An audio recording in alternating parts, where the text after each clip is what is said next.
Muy buenas, estamos en el último vídeo de este tema, percepción sensorial y función locomotora. Y vamos a hablar de la segunda parte del tema. Hemos visto hasta ahora todos los órganos o receptores para captar los estímulos del exterior. Recuerda el esquemita de tenemos un estímulo, lo captan una serie de receptores sensoriales. Estos receptores sensoriales lo llevan al sistema nervioso central y producen dos tipos de respuestas, ¿no? La respuesta hormonal y la respuesta locomotora. Bien, pues vamos a ver cómo se produce esta respuesta locomotora a través del sistema locomotor. Bien, el aparato locomotor está formado por el sistema esquelético y el sistema muscular. Y las funciones que va a tener, pues es la de movimiento del cuerpo, la de sostén del cuerpo y la de protección de los órganos. Es decir, gracias al aparato locomotor yo voy a poder moverme, como estoy haciendo ahora. Este sistema va a soportar el peso de mi cuerpo, como está pasando ahora mismo, que la parte que no está sentada, que no está apoyada, está siendo soportada por todos los músculos y todos los huesos que tengo del tronco para arriba, ¿no? De la cadera para arriba, y además protege los órganos. Si yo quiero acceder al corazón, tengo que traspasar la piel, tengo que traspasar el pectoral y tengo que traspasar las costillas. Bien, el sistema esquelético va a estar formado por los huesos y los cartílagos. Tipos de huesos. Bueno, pues tenemos los huesos largos, los huesos cortos y los huesos planos, simplemente por la estructura que tienen, por la forma que tienen externa, ¿no? Eh, las partes del hueso, que esto me interesa bastante, de un hueso largo. Bien, en cuanto a forma, distinguimos la parte que es la cabeza, que se denomina epífisis, y la parte alargada, que se denomina diáfisis. ¿Diferencias entre ellas? Bueno, pues que la epífisis está formada por tejido óseo esponjoso y la diáfisis por tejido óseo compacto. El mismo nombre nos indica porque es la diferencia entre tejido óseo esponjoso y compacto, pero también hay que decir que el tejido óseo esponjoso está mucho más irrigado, es decir, le llegan mucho más capilares sanguíneos a la cabeza que a lo que es el tronco, la parte alargada del hueso, ¿no? Y aparte, la principal diferencia es que en la epífisis encontramos médula ósea roja y en la diáfisis médula ósea amarilla. Bien, simplemente por curiosidad, no, la médula ósea roja, en ella es la que se utiliza para los trasplantes de médula ósea, ¿vale? Porque en ella se encuentran unas células que se llaman células hematopoyéticas, que son células pluripotentes. Es decir, son células capaces de dividirse en los tres tipos de células que forman el sistema nervioso, el sistema circulatorio sanguíneo, ¿vale? Recuerdo los leucocitos, los glóbulos rojos y las plaquetas, ¿vale? Los eritrocitos, los leucocitos y las plaquetas. Es decir, son células súper importantes porque son capaces de generar tipos de células del sistema circulatorio sanguíneo. Y cuando se hace un trasplante de médula, lo que se hace es sacar médula de ahí, ¿vale? De la médula ósea roja, que se encuentra en la epífisis de los huesos. Bien, eso en cuanto a las estructuras externas o en cuanto a forma. Pero dentro de un hueso, ¿qué es lo que encontramos? Bueno, pues dos tipos de tejido conjuntivo. El periósteo, que es el que se encuentra por fuera del hueso, y el endósteo, que es el que se encuentra por dentro del hueso. Ambos de tejido conjuntivo. Y por último, el cartílago, que es un tejido cartilaginoso que recubre la epífisis de los huesos y que va a tener una importancia vital a la hora de las articulaciones, que lo veremos más adelante. Aparte por dentro, pues vamos a encontrar la médula ósea amarilla dentro de la diáfisis, la médula ósea roja dentro de la epífisis y el tejido óseo compacto y el tejido óseo esponjoso. Bien, esto es lo que encontramos dentro de los huesos. Los cartílagos, que es la otra parte del sistema esquelético. Bueno, pues los cartílagos es un tejido cartilaginoso que va a ayudar en las articulaciones. ¿Por qué? La articulación es la unión de dos huesos, ¿vale? Podemos distinguir entre articulaciones inmóviles, como las que encontramos en el cráneo. El cráneo, como veis, está formado por cuatro placas óseas unidas entre sí, pero que no tienen movilidad. Es decir, yo no puedo mover las placas de mi cráneo, no las puedo mover. Tenemos articulaciones semimóviles, como la que encontramos, por ejemplo, en la columna vertebral, que sabemos cada vértebra es un hueso circular y otro hueso circular unido, otro y otro.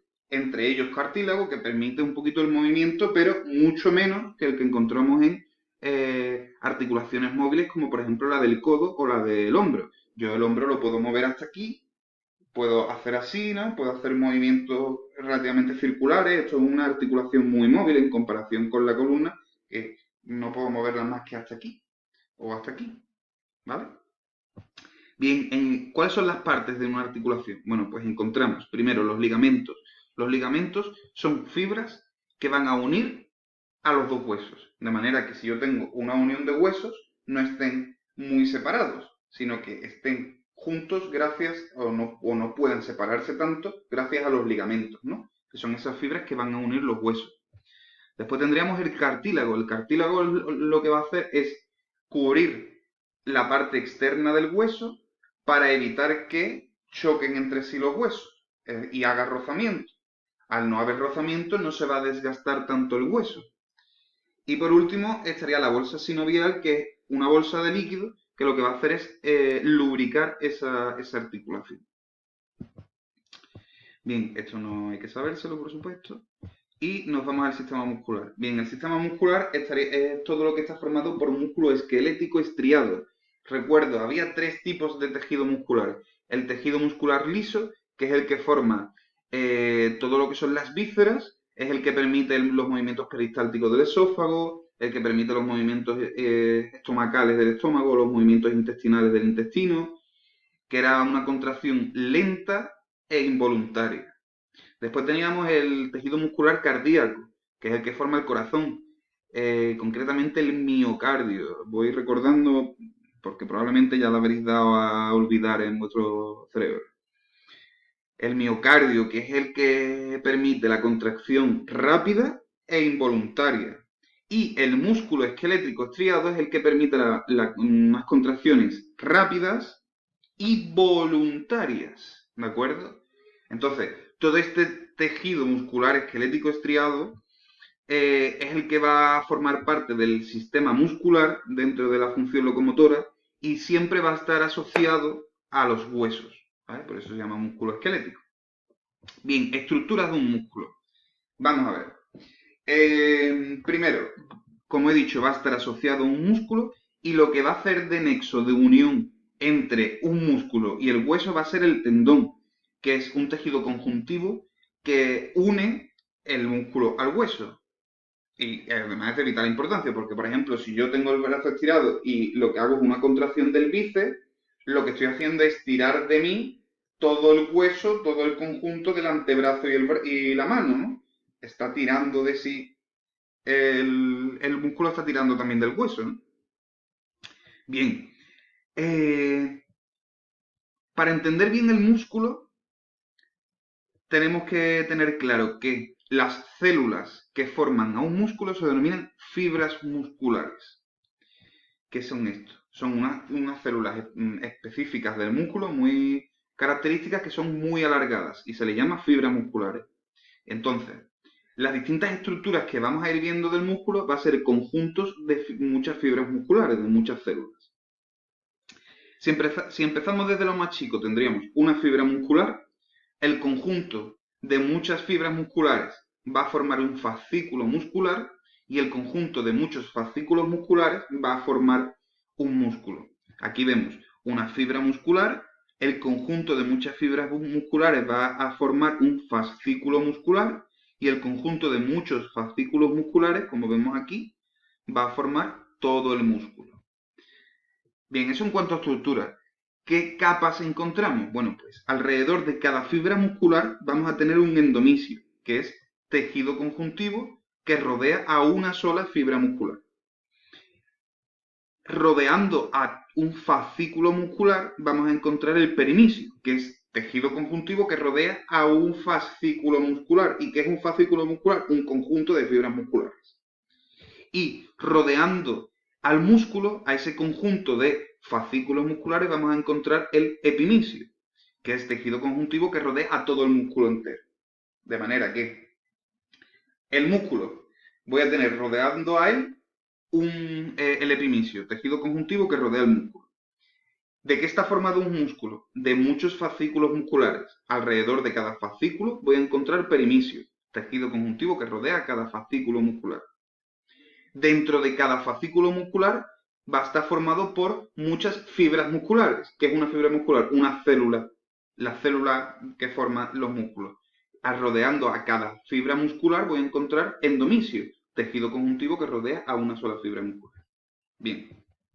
Tipos de músculos. Sencillo, largo, plano y circular. No hay más que saber. En cuanto a la contracción muscular, solo hay que saber, solo hay que entenderla, cómo funciona, ¿vale? Sabemos que para que se produzca una contracción muscular es necesario que haya energía, oxígeno y principalmente calcio.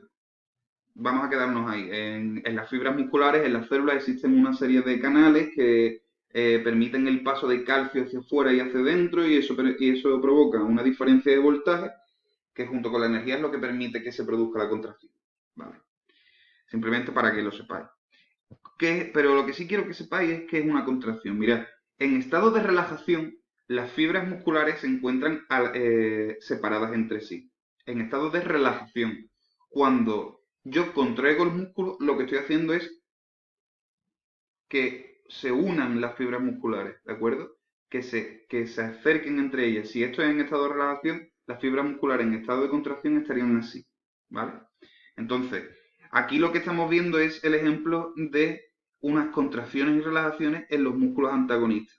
El bíceps, cuyo músculo antagonista es el tríceps, en estado de relajación lo que voy a tener es las fibras musculares separadas, pero en su músculo antagonista va a ser al contrario. En estado de relajación, el tríceps lo que hace es contraerse, está contraído, entonces tiene las fibras musculares así.